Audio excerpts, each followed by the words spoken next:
امام ابو لیث سمرقندی رحمۃ اللہ علیہ نے اپنی کتاب تنبیۃ الغافلین میں لکھا ہے الحاسد لا یسلم من خمس خصال، کہ حسد کرنے والا آدمی 5 مصیبتوں سے نہیں بچ سکتا۔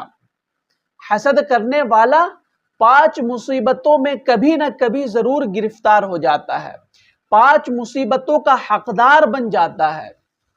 نمبر 1، غم لا ينفذ، ایسا غم جو کبھی ختم نہ ہو۔ وہ آدمی بے انتہا غم، ٹینشن ہی میں ہر وقت زندگی گزار رہا ہوتا ہے کہ یار اس نے زمین لے لی، اس نے گاڑی لے لی، وہ مجھ سے بھی آگے بڑھ گیا۔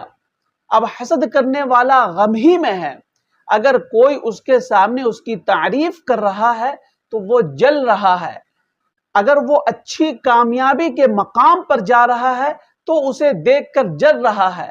ہر وقت بے انتہا غم، سو رہا ہے تو غم، اٹھ رہا ہے تو غم، کھا رہا ہے تو غم، پی رہا ہے تو غم، ہر وقت اسی کے بارے میں سوچ رہا ہے کہ کیسے اس شخص کو کمزور کیا جائے، کب میں اس کی بربادی کے دن کو دیکھوں گا۔